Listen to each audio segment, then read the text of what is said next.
T G, ഈ PV Anwar ഉയർത്തിക്കൊണ്ടുവരുന്ന രാഷ്ട്രീയ വിവാദങ്ങളിൽ ഈ നിരപരാധിയായ ഞങ്ങളുടെ ജില്ല മലപ്പുറം ഒരു വല്ലാത്ത ഫോക്കസായി മാറുന്നുണ്ട്.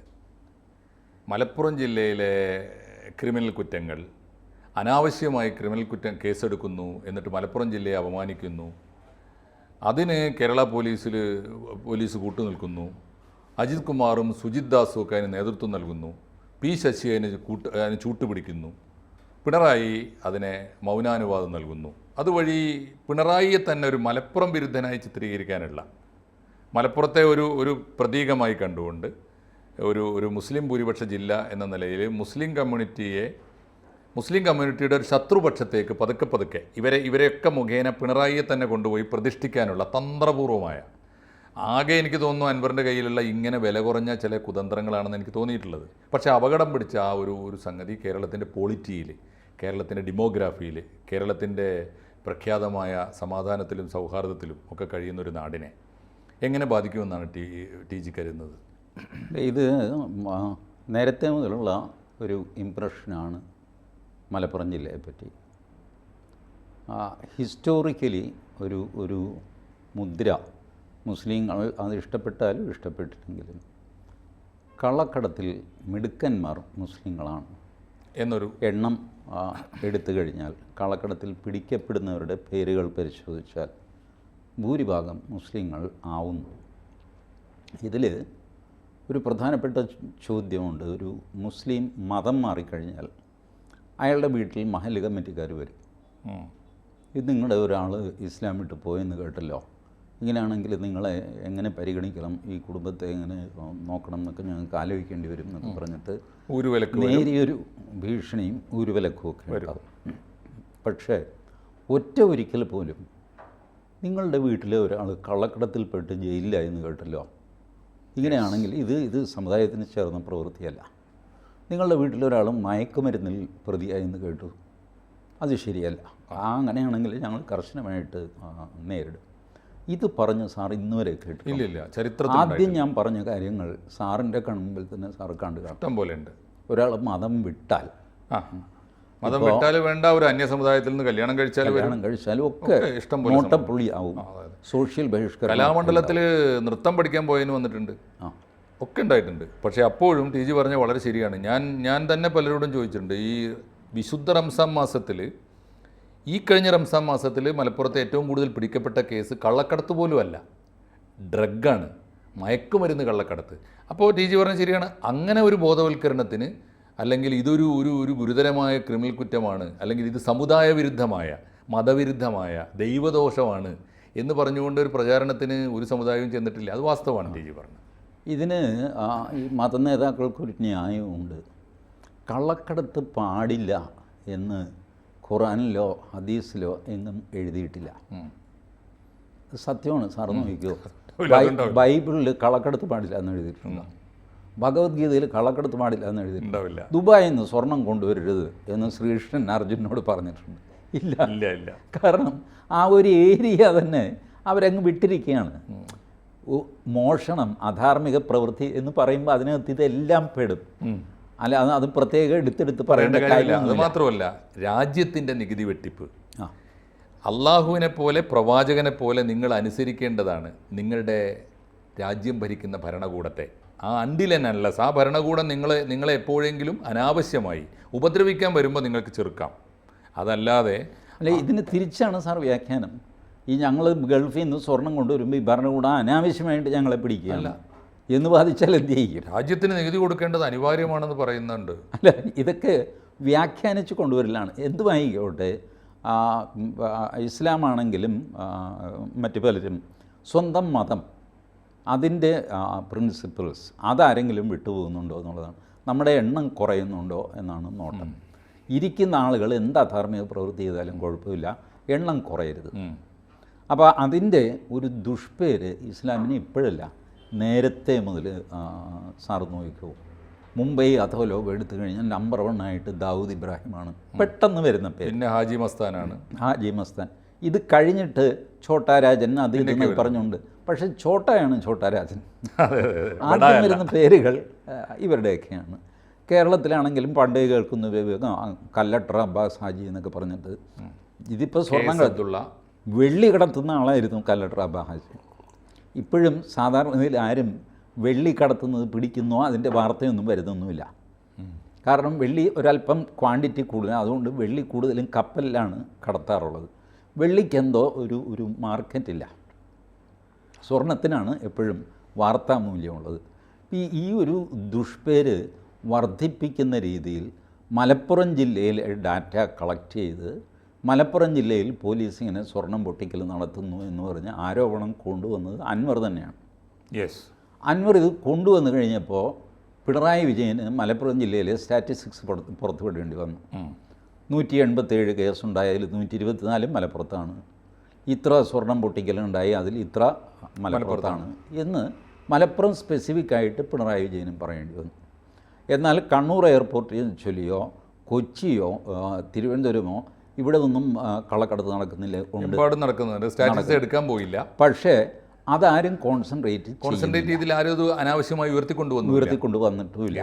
ഈ പിടിക്കപ്പെട്ടവരുടെ മതമോ അതിൽ ഭൂരിപക്ഷമാണോ ന്യൂനപക്ഷമാണോ ഇതൊന്നും ആരും നോക്കിയില്ല. ശരി, കള്ളക്കടത്ത് പിടിച്ചു, പിടിക്കുക, അത് രക്ഷപ്പെട്ട് കളഞ്ഞു, പോലീസ് പിന്നാലെ ഓടി, കിട്ടിയില്ല, കഴിഞ്ഞു. ഇങ്ങനെയൊക്കെയുള്ള സംഭവങ്ങളുണ്ട്.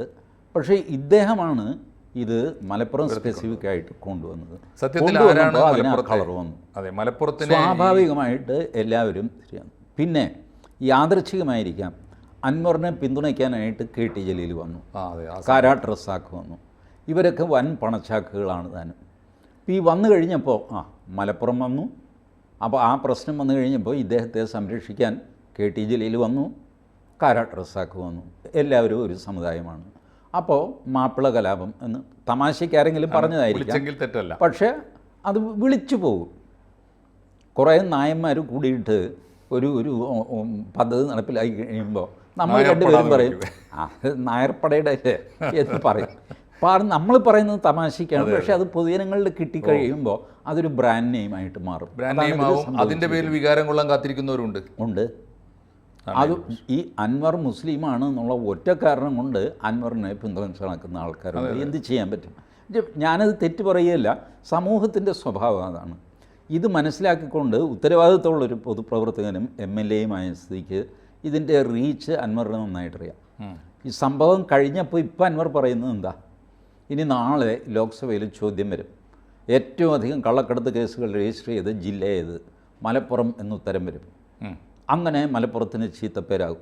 മലപ്പുറത്തിൻ്റെ ചീത്തപ്പേര് വന്നാൽ എന്താ, അവിടെ 90% മുസ്ലിങ്ങളാണ്. മലപ്പുറത്ത് 90% ഉണ്ട്. എന്ത് ഭയങ്കര അൻവർ പറഞ്ഞ കണക്കതാണ്. 90% മുസ്ലിങ്ങളുണ്ട്. അപ്പോൾ മുസ്ലിങ്ങളുടെ നേർക്ക് ഇത് വരുമല്ലോ. അല്ല, വന്നിട്ടുണ്ടല്ലോ. നിങ്ങൾ ഇങ്ങനെ ടിക്കറ്റ് ചെയ്ത് കഴിഞ്ഞാൽ ഇത് വരും. ഇങ്ങനെ എന്ത് ചെയ്യാൻ പറ്റും? പക്ഷെ ആരാണ് അങ്ങനെ വരുമ്പോൾ മലപ്പുറം ജില്ലയെയും മുസ്ലിം സമുദായത്തെ അവമാനിക്കുന്നത്? ഇങ്ങനെ പറയാനും ഇങ്ങനെ അനലൈസ് ചെയ്യാനും മുഖ്യമന്ത്രിക്ക് ഇത്തരം ഒരു കണക്ക് പ്രസിദ്ധീകരിക്കാൻ അവസരം ഉണ്ടാക്കി കൊടുത്തത് അൻവർ തന്നെയാണ്. കാരണം അൻവർ അവിടുത്തെ ഇഷ്യൂസ് മാത്രമാണ്. അൻവറാണ് മലപ്പുറം ജില്ലയെ ആക്ഷേപിക്കുന്നത്. അതെ, അൻവറാണ് മുസ്ലിം. മലപ്പുറം ജില്ല സ്പെസിഫിക്കായിട്ട് പോലീസിനെ അറ്റാക്ക് ചെയ്തു. ആ അറ്റാക്ക് ചെയ്തതിനെ തുടർന്ന് മലപ്പുറം ജില്ല സ്പെസിഫിക്കായിട്ട് പോലീസുകാരെ സ്ഥലം മാറ്റി. മലപ്പുറത്ത് നിന്ന് 7 പേരെ മാറ്റി. മറ്റ് ജില്ലകളിൽ പേരിന് സാധാരണ വരുന്ന മാറ്റങ്ങളേ ഉണ്ടായുള്ളൂ. മലപ്പുറത്ത് നിന്ന് മുഴുവൻ പേരെ ഏകദേശം 7 പേരെ സ്ഥലം മാറ്റി. ഇതൊക്കെ ചെയ്യുമ്പോൾ മലപ്പുറം എന്നുള്ള കോൺസെൻട്രേഷൻ വരുന്നില്ല പൊതുജന മധ്യത്തിൽ. സത്യത്തിൽ അൻവറിനെ ഒന്ന് തടയിടാനും ഒരു മയക്കുവെടി കൊടുത്ത് നിർത്താനും കൊടുത്തൊരു ഡോസായിരുന്നു അത്. പക്ഷേ ഇമ്പാക്റ്റ് ഉണ്ടാക്കിയത് അങ്ങനെയല്ല. കണ്ടോ, അൻവർ പറഞ്ഞ് ശരിയാണെന്ന് വന്നല്ലോ, പിണറായി ഉടനെ നടപടിയെടുത്തല്ലോ എന്നാണ് അന്ന് വന്നത്. ഇപ്പോഴാണ് ചിത്രം വ്യക്തമായത്. അല്ല, ഈ അൻവർ ഈ കാര്യങ്ങളൊക്കെ പറയുമ്പോൾ അൻവറിൻ്റെ ടാർഗറ്റ് ADGP അജിത് കുമാർ ആയിരുന്നു. അത് പിണറായി സമർത്ഥമായിട്ട് രാഷ്ട്രീയമായിട്ടും അത് ഉപയോഗിച്ചു എന്നാണ് എൻ്റെ കണക്കുകൂട്ടൽ. സാർ നോക്ക്, അൻവർ എന്ന മുസ്ലിം അറ്റാക്ക് ചെയ്യുന്നത് ആരെയാണ്? അജിത് കുമാർ എന്ന ഹിന്ദു, P ശശി എന്ന ഹിന്ദു, സുജിത് ദാസ് എന്ന ഹിന്ദു. മാർക്സിസ്റ്റ് പാർട്ടിയെ സംബന്ധിച്ചിടത്തോളം കഴിഞ്ഞ തെരഞ്ഞെടുപ്പിൽ അവരുടെ ഹിന്ദു വോട്ട് ബാങ്ക് കൺസിഡറബിളി ഒലിച്ചുപോയി എന്ന് അവർ തന്നെ പബ്ലിക്കലി സമ്മതിച്ചതാണ്. നമ്മുടെ വോട്ട് ബാങ്ക് BJPയിലേക്കും കോൺഗ്രസിലേക്കും ഒലിച്ചുപോയി. കോർ വോട്ടർമാർ നമ്മളെ ഉപേക്ഷിച്ചു. ഈ കോർ ഹിന്ദു വോട്ടർമാരെ തിരിച്ചു പിടിക്കണ്ടേ? അതിന് വിശ്വ ഹിന്ദു പരിഷത്ത് നല്ല സംഘടനയാണ് എന്ന് പിണറായി വിജയന് പറയാൻ പറ്റില്ല. ആകെ ചെയ്യാവുന്നത് ഈ രീതിയിൽ സട്ടിലായ ഒരു അണ്ടർഗ്രൗണ്ട് മെസ്സേജ് കൊടുക്കുക. അപ്പോൾ ചായക്കടയിലിരിക്കുന്ന സാധാരണ CPM-കാർ കണ്ടില്ലേ, മേത്തൻ്റെ കളിയൊന്നും പിണറായി എടുത്ത് നടക്കില്ല. നിങ്ങളല്ലേ പറഞ്ഞേ മുസ്ലിങ്ങൾ പിടിമുറുക്കുന്നു, പോപ്പുലർ ഫ്രണ്ട്, ജമാഅത്തെ ഇസ്ലാമി, അത് ഇത് എന്നൊക്കെ. ഇപ്പം എന്തായി? ഒരു മേത്തൻ തലവൊക്കെ കഴിഞ്ഞപ്പോൾ കൊടുത്തു അടിപ്പോയി പണി നോക്കടാന്ന് പറഞ്ഞു. TG പറഞ്ഞു വരുന്നത് CPM-നകത്തെ ഹിന്ദു വോട്ട് ബേസ് തിരിച്ചു പിടിക്കാനുള്ള പത്രസമ്മേളനമായി അതും കൂടെ ആയിരുന്നു പിണറായിയുടെ കഴിഞ്ഞ പത്രസമ്മേളനം. അങ്ങനെ ഒരു അജണ്ട കൂടി വേണമെങ്കിൽ അതിനകത്ത് കാണാം അല്ലേ? വേണമെങ്കിലല്ല, അതുണ്ട് എന്ന് തീർച്ചയായിട്ടും ഞാൻ വിശ്വസിക്കുന്നു. പൊളിറ്റിക്കൽ കൂടിയാണ് അതല്ലേ ഇപ്പോൾ? അതെ, പൊളിറ്റിക്കലി അത് കിട്ടിയ അവസരം പിണറായി നോക്കുമ്പോൾ എന്ന് പറഞ്ഞാൽ ഇപ്പോൾ CPM-നകത്തെ അസംതൃപ്തർക്ക് മുഴുവനും ഉള്ളൊരു മറുപടിയാകും അത്. കാരണം സ്വയം രക്ഷപ്പെടുത്താനും മോളെ രക്ഷിക്കാനും മാത്രമല്ലല്ലോ പിണറായി ശ്രമിക്കുന്നത്, പാർട്ടിയെ കൂടി രക്ഷപ്പെടുത്താൻ. അല്ല, ഈ സ്വയം രക്ഷിക്കാനോ മോളെ രക്ഷിക്കാനോ ആയിട്ട് ഇത്ര വലിയ ഏർപ്പാടൊന്നും പിണറായിക്ക് വേണ്ട, ആവശ്യമില്ല. അത് കേന്ദ്ര സർക്കാരിലെ ഉദ്യോഗസ്ഥന്മാരോടോ ആരോടെങ്കിലും സംസാരിച്ചിട്ട്, സാർ ഈ പറഞ്ഞ പോലെ നരേന്ദ്രമോദി മന്ത്രിസഭയിൽ അഴിമതിയില്ല, പക്ഷേ നരേന്ദ്രമോദിയുടെ കീഴിലുള്ള സകല ഉദ്യോഗസ്ഥന്മാരും പാലിൽ കുളിച്ചവരാണ്, കാശുവാങ്ങ അല്ലല്ല, അഴിമതിക്കാരും പാടുണ്ട്. ഇഡിക്ക് എന്തെങ്കിലും വായിക്കരി ഇട്ട് കൊടുക്കണം, അറസ്റ്റ് ചെയ്തെന്താന്ന് ഇഡി മിണ്ടിൽ. സാറ് ആലോചിച്ച് നോക്ക്, തോമസ് ഐസക്കിൻ്റെ പിന്നാലെ ഇഡി ഓടുകയില്ലായിരുന്നു തെരഞ്ഞെടുപ്പിന് മുമ്പ്. ഇപ്പോൾ വരണം സമൻസിൻ്റെ പിന്നാലെ സമൻസ്. അവസാനം ഹൈക്കോടതി പറഞ്ഞു തെരഞ്ഞെടുപ്പ് കഴിയട്ടെ, അതുവരെ നിങ്ങൾ അയാളെ ചോദ്യം ചെയ്യാൻ വിളിക്കേണ്ട. ഐസക്ക് പറഞ്ഞു ഹൈക്കോടതി പറയുകയാണെങ്കിൽ ഞാൻ ചോദ്യം ചെയ്യാൻ ഹാജരാകാമെന്ന് പറഞ്ഞു. പന്ത് ഹൈക്കോടതിയിൽ ഇരിക്കുകയാണ്. ഇപ്പോൾ തെരഞ്ഞെടുപ്പ് കഴിഞ്ഞിട്ട് നാളെ എത്രയായി? ഇഡിക്ക് തോമസ് ഐസക്കിനെ വേണ്ടേ? ആർക്കും വേണ്ട, ഇടിയില്ല. അപ്പോൾ ഇത് ഒതുക്കാനാണെങ്കിൽ പിണറായി വിജയന് ഈ പറഞ്ഞ പോലെ വലിയ ഈ കാടലൊക്കെ ഒന്നും ആവശ്യമില്ല. MR അജിത് കുമാറിനെ ദത്താത്രേയ ഹോസ്പിറ്റൽ ഇങ്ങനെയൊക്കെയല്ലേ കേസ് ഒതുക്കുന്നത്? എന്തേ എനിക്ക് മനസ്സിലാവില്ല. പട്ടാപ്പകൽ കേസ് ഒതുക്കാനായിട്ട് ADGP MR അജിത് കുമാർ ദത്താത്രേയ ഹോസ്പിറ്റലിൽ ഇപ്പോൾ അങ്ങനെയൊക്കെ കേസ് എന്താണെന്നൊന്നും പറഞ്ഞുകൂടാ. ഇതിൻ്റെ ആവശ്യമില്ലെന്ന് പിണറായി വിജയൻ. കേസ് ഒതുക്കുന്നത് ഇങ്ങനെയൊന്നും അല്ലാതെ രാഷ്ട്രീയത്തിലുള്ള സകലമാന മനുഷ്യർക്കും അറിയാം, എൻ്റെ പേരിൽ ഒരു കേസ് പിൻവലിക്കുകയാണെങ്കിൽ ഞാൻ പോയി പിണറായി വിജയനെ കണ്ടിട്ട് ആലോചന നടത്തി, അപ്പോൾ എന്ത് പറയുന്നു കേസ് പിൻവലിക്കും, ഞാൻ 25,000 രൂപ തരാം, ഇങ്ങനെയൊക്കെയാണോ കേസ് പിൻവലിക്കുന്നത്? ഇതൊക്കെ വേറെ മൂന്നാം കക്ഷികൾ വഴിക്കല്ലേ സംസാരിക്കുന്നത്. അതെ അതെ, സാമാന്യ ബുദ്ധിക്ക് നമുക്കറിയാമല്ലോ. അപ്പോൾ TG പറഞ്ഞു വരുന്നത് ആത്യന്തികമായി അൻവർ ഉയർത്തിക്കൊണ്ടുവന്ന ക്യാമ്പയിനെ പിണറായി സമർത്ഥമായിട്ട് ഹിന്ദു വോട്ട് ബാങ്ക് തിരിച്ച്, അദ്ദേഹത്തിൻ്റെ വോട്ട് ബാങ്ക്, പുതിയ ഹിന്ദുക്കൾ വന്നില്ല, ഓൾറെഡി BJP-യിലേക്ക് പോയ ഹിന്ദുക്കൾ വന്നില്ല എന്നൊക്കെ ഇരിക്കും. ബട്ട് CPM-ൻ്റെ ആൾക്കാർ താൽക്കാലിക ദേഷ്യം കൊണ്ട് BJP-ക്കും കോൺഗ്രസിനും ഒക്കെ വോട്ട് ചെയ്ത ആൾക്കാരുടെ വോട്ട് തിരിച്ചു വരും. അൻവറിൻ്റെ മലപ്പുറം അജണ്ടയും മുസ്ലിം അജണ്ടയും ഒക്കെ ആത്യന്തികമായി CPM പിണറായി ആസ്വദിക്കുകയാണ്.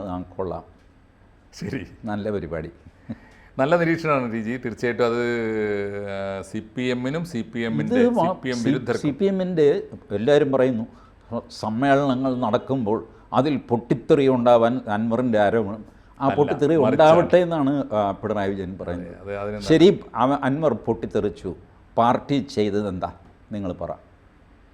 പാർട്ടി എന്ത് ചെയ്തു? നമ്മുടെ രാഷ്ട്രീയ അകത്ത് സംസാരിക്കുമ്പോഴുണ്ടല്ലോ, പുറത്താണല്ലോ ഇവർക്ക് ഈ ADGP വിഷയം ഒരു എംബറാസ്മെൻ്റ് ആകുന്നത്. അകത്ത് സംസാരിക്കുമ്പോൾ ഇവർ പറയുന്നു, പുറത്തും അവർക്ക് പറയാവുന്നേ ഉള്ളൂ. ADGP കേന്ദ്ര സർവീസിലുള്ള ഒരു ഉദ്യോഗസ്ഥനാണ്. അദ്ദേഹം ഒരാളെ പോയി കണ്ടു കഴിഞ്ഞാൽ അത് സർവീസ് ചട്ടങ്ങളുടെ ലംഘനമല്ല. സർവീസ് ചട്ടം ലംഘിച്ചാൽ മാത്രമേ നിങ്ങൾക്ക് ഒരാളെ സസ്പെൻഡ് ചെയ്യാൻ പറ്റുള്ളൂ. അല്ല, അത് ഒരാളെ പോയി കണ്ടു എന്ന് പറഞ്ഞിട്ട് ഒരാളെ സസ്പെൻഡ് ചെയ്യുന്നത് എങ്ങനെയാണ്? സസ്പെൻഷൻ ഓർഡറിൽ പ്രഥമ ദൃഷ്ടിയുള്ള കുറ്റം എന്താണെന്ന് കാണിക്കണം. ഇല്ലെങ്കിൽ ഇദ്ദേഹം സെൻട്രൽ അഡ്മിനിസ്ട്രേറ്റീവ് ട്രിബ്യൂണലിൽ പോയി കഴിഞ്ഞാൽ കറം തടിക്കുന്ന പോലെ വിധി കിട്ടും. വിധി കിട്ടിക്കഴിഞ്ഞാൽ പിണറായി വിജയനും വലിയ എംബറാസ്മെൻ്റ് അല്ലേ അത്? 24 മണിക്കൂർ കൊണ്ട് ADGP തിരിച്ചു കയറും. It is not, you cannot do that. ഇപ്പോഴും പിണറായിക്ക് ഇത് പറയാം, I cannot take action against ADGP Ajith Kumar because ഈ കോഡ് ഓഫ് കോണ്ടാക്ട് അദ്ദേഹം വയലേറ്റ് ചെയ്തിട്ടില്ല, സർവീസ് റൂൾ വയലേറ്റ് ചെയ്തിട്ടില്ല. ദത്താത്രേയ ഹോസ്പിറ്റലെ കാണുന്നത് ക്രിമിനൽ കുറ്റമല്ല. പിന്നെന്താ പ്രശ്നം? പിന്നെ രാഷ്ട്രീയമായിട്ട് അത് ചെയ്ത്, കാരണം ഉദ്യോഗസ്ഥന് രാഷ്ട്രീയമില്ല. ഞാൻ മുഖ്യമന്ത്രി, എനിക്ക് രാഷ്ട്രീയമുണ്ട്, എൻ്റെ കീഴിലുള്ള സകല ഉദ്യോഗസ്ഥന്മാരും രാഷ്ട്രീയം CPM-കാരാണെന്ന് പറയണം. അപ്പോൾ അവർ സംസാരിക്കുമ്പോൾ സൂക്ഷിക്കണം. കോൺഗ്രസ്സുകാരനെ കാണുമ്പോൾ വാപത്തണം, മുസ്ലിം ലീഗിനെ കാണുമ്പോൾ ചിരിക്കണം. ഇങ്ങനെയൊക്കെ എനിക്ക് എഴുതി കൊടുക്കാൻ പറ്റുമോ? ഇതിപ്പോൾ ഇതൊന്നും പാർട്ടി സമ്മേളനത്തിൽ ഇഷ്യൂ ആകാൻ പോകുന്നില്ല. പാർട്ടി സമ്മേളനത്തിൽ പിണറായി ലൈൻ ഒന്നുകൂടെ ശരിവയ്ക്കപ്പെടും. അതിന് സഹായകമായി പോയി അൻവറിൻ്റെ ഈ പ്രവൃത്തി. അൻവർ എന്ത് ആഗ്രഹിക്കുന്നുവോ അതിന് വിരുദ്ധമായ റിസൾട്ടാണ് അതുണ്ടാക്കുന്നത് വരാൻ പോകുന്നത്. പിന്നെ അൻവറിൻ്റെ പിന്നിൽ അന്താരാഷ്ട്ര ശക്തിയുണ്ട്, മൂലധന ശക്തികളുണ്ട്, ഉണ്ടായിരിക്കാം. അവർ ട്രൈ ചെയ്യുന്നുണ്ടാവാം. അവർക്ക് ഒരുപക്ഷെ കേരളത്തിൽ ഭരണമാറ്റം വേണമെന്ന് ആഗ്രഹിക്കുന്നുണ്ടാവാം. പക്ഷേ ഇപ്പോൾ ഉർവശി ശാപം ഉപകാരം എന്നുള്ള നിലയ്ക്ക് ഇത് പിണറായി വിജയന് ഗുണമായിട്ടാണ് വന്നിരിക്കുന്നത്. ഇതിൻ്റെ ഗുണഭോക്താവ് പിണറായി വിജയൻ. തീർച്ചയായിട്ടും ഈ രാഷ്ട്രീയ വിശാരദന്മാരും നമ്മുടെ മാധ്യമ വിദഗ്ധന്മാരും ഒന്നും ഇതുവരെ നിരീക്ഷിക്കാത്ത വേറിട്ടൊരു നിരീക്ഷണമാണ് ഈ കേസിൽ TG നടത്തിയിരിക്കുന്നത്. സന്തോഷമായി നമ്മളെ പ്രേക്ഷകരത് അറിയാം. പൊളിറ്റിക്സിൻ്റെ വഴികൾ വളരെ വിചിത്രമാണ്. ഇത് എൻ്റെ ഈ ചിന്ത ഉണരാൻ കാര്യം വളരെ വർഷങ്ങൾക്ക് മുമ്പ് ഒരു TV ഡിബേറ്റിൽ തിരുവഞ്ചൂർ രാധാകൃഷ്ണനാണ് ഈ ഐഡിയ പറയുന്നത്. തിരുവഞ്ചൂർ രാധാകൃഷ്ണൻ പറഞ്ഞു, ഞങ്ങളൊരു പന്ത്, ഈ ബാസ്ക്കറ്റ് ബോളിൽ പന്ത് എറിയുമല്ലോ, പന്ത് എറിയുന്നത് ആ പലകയുടെ നേർക്കാണ്, പന്ത് വീഴുന്നത് ഈ നെറ്റിലാണ്. ഇപ്പം നെറ്റിൽ വീഴാനായിട്ട് നെറ്റിലേക്കല്ല എറിയുന്നത്, പലകയിലേക്കാണ്. മനോഹരമായ ഒരു മെറ്റഫറാണല്ലോ അത്. അപ്പോൾ അതുകൊണ്ട് ഞങ്ങൾ ഒരു പലകയിലേക്ക് എറിയുമ്പോൾ നിങ്ങൾ ആ പലക എന്ത് പിഴച്ചു എന്നൊക്കെ പറഞ്ഞ് നിങ്ങൾ ബഹളം വയ്ക്കും. ഞങ്ങൾ ആ ബഹളത്തിന് മറുപടി പറയില്ല. കാരണം ഞങ്ങളുടെ ആവശ്യം ഈ പന്ത് നെറ്റിൽ വീഴുക എന്നുള്ളതാണ്. ആ ആവശ്യം നിർവഹിക്കുന്നു. നെറ്റിൽ വീഴുന്നത് നിങ്ങൾ കാണുന്നുമില്ല. അപ്പോൾ ആരെ ഞങ്ങൾ എറിയുന്നോ അയാളല്ല ഞങ്ങളുടെ ലക്ഷ്യം, മറ്റേ ആളിൻ്റെ വോട്ടാണ് ഞങ്ങളുടെ ലക്ഷ്യം. ഇത് പറഞ്ഞപ്പോഴാണ് ഞാൻ ഇതാണ് രാഷ്ട്രീയം. അപ്പം ഈ രാഷ്ട്രീയം വെച്ചിട്ട് സാറ് പിണറായിയുടെ പത്രസമ്മേളനം അനലൈസ് ചെയ്യുക. എന്തുകൊണ്ടാണ് P. ശശി എന്ന ഹിന്ദുവിനെ, MR അജിത് കുമാർ എന്ന ഹിന്ദുവിനെ, ഒരുപക്ഷെ അല്പം RSS ബന്ധമുള്ള ഹിന്ദുവിനെ എന്തുകൊണ്ട് പിണറായി വിജയൻ പ്രൊട്ടക്റ്റ് ചെയ്യുന്നു പരസ്യമായിട്ട്? P. ശശിയുടെ പേരിൽ അന്വേഷണമില്ല എന്ന് പറയുന്നു. മാതൃകാപരമായ പെരുമാറ്റമാണ് അയാളുടേതെന്ന് പറയുന്നു. അൻവർ ഇപ്പോൾ പുറത്തിറക്കാൻ പോകുന്നൊരു രേഖയുണ്ട്. അൻവർ ഇന്നലെ പറഞ്ഞു, മീഡിയ വണ്ണിന് കൊടുത്ത ഇൻ്റർവ്യൂവിലാണത് പറഞ്ഞത്.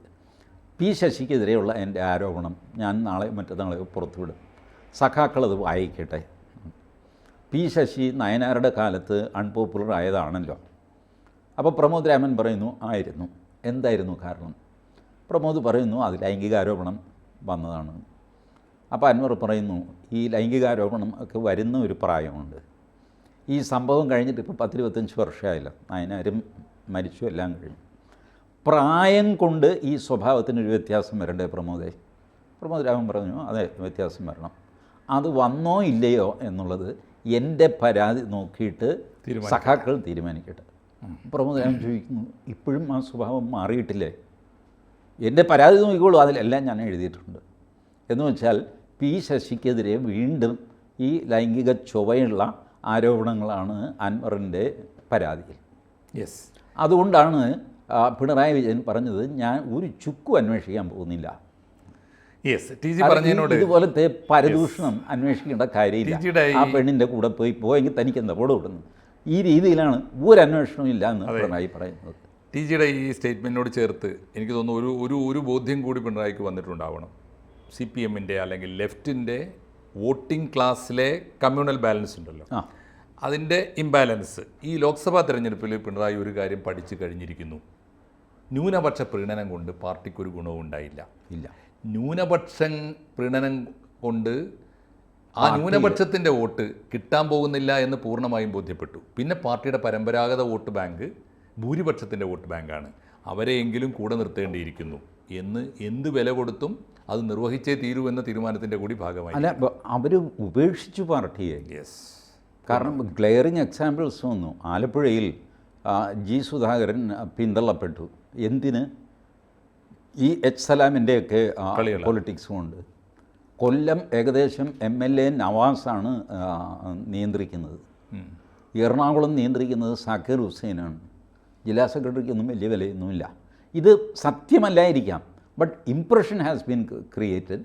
ഓരോ ജില്ലയായിട്ട് മുസ്ലിം നേതാക്കൾ, അവർ വർഗീയവാദിയാണോ ഇല്ല എന്നുള്ളത് വേറെ കാര്യം, മുസ്ലിങ്ങളുടെ പിടിയിൽ ഓരോ ജില്ല പോകുന്നു. ഇത് പാർട്ടിയിൽ വ്യാപകമായ അസംതൃപ്തിയുണ്ട്. അത് SDPIക്കാരാണെന്ന് പറഞ്ഞിട്ട് കുട്ടനാട്ടിൽ നിന്ന് 21 പേര് രാജിവെക്കുന്നു പാർട്ടിയിൽ നിന്ന്. പാർട്ടിയിൽ രാജിവെക്കലില്ല, പുറത്താക്കലാണ്. പക്ഷേ അവർ രാജിവെച്ചു, പാർട്ടി രാജി അംഗീകരിക്കാതെ അവരെ പുറത്താക്കി. ഇതൊക്കെ സംഭവിച്ച് ഹിന്ദു വോട്ട് നഷ്ടപ്പെട്ടു. ആ നഷ്ടപ്പെട്ട വോട്ട് തിരിച്ചു പിടിക്കാൻ ഏറ്റവും നല്ല മാർഗം ഇതിനെ മാപ്പിള കലാപം എന്ന് വിളിച്ചിട്ട് ഇതിന് പുറകിൽ ഇന്ന ആൾക്കാരാണെന്ന് എക്സ്പോസ് ചെയ്തിട്ട് ഇത് പാർട്ടിയെ ഉപദ്രവിക്കാനുള്ള കാര്യങ്ങളാണെന്ന് പറയുക. ബട്ട് അണ്ടർലൈൻ മെസ്സേജ് സാധാരണ മനുഷ്യന് വായിച്ചെടുക്കും. ഹിന്ദുക്കൾക്കൊരു വിലയൊക്കെ ഉണ്ട് കേട്ടോ CPM. നമ്മൾ വിചാരിച്ച പോലെ അല്ല. യെസ് ഇത് അൻവർ കൂടി അറിഞ്ഞുകൊണ്ട് നടക്കേണ്ടിയിരുന്ന ഒരു നാടകമാണ്. പക്ഷേ അൻവറിൻ്റെ പൊട്ടത്തരം കൊണ്ട് അത് മനസ്സിലാക്കിയിട്ട് നീങ്ങാൻ അൻവറിന് സാധിച്ചില്ല അല്ലേ എന്നുകൂടി പറയാം. എനിക്ക് തോന്നുന്നു അൻവർ കാണിച്ച മണ്ടത്തരം വളരെ കൃത്യമായി പൊളിറ്റിക്കലായിട്ട് ക്യാഷ് ചെയ്താൻ പിണറായിക്ക് സാധിച്ചു എന്ന് വേണം പറയാൻ. അതെ, തീർച്ചയായിട്ടും. നന്ദി TG. കൂടുതൽ വാർത്തകളും വിശേഷങ്ങളും നിങ്ങളിലേക്ക് എത്താൻ ABC മലയാളം സബ്സ്ക്രൈബ് ചെയ്യുക, ബെൽ ബട്ടണും അമർത്തുക.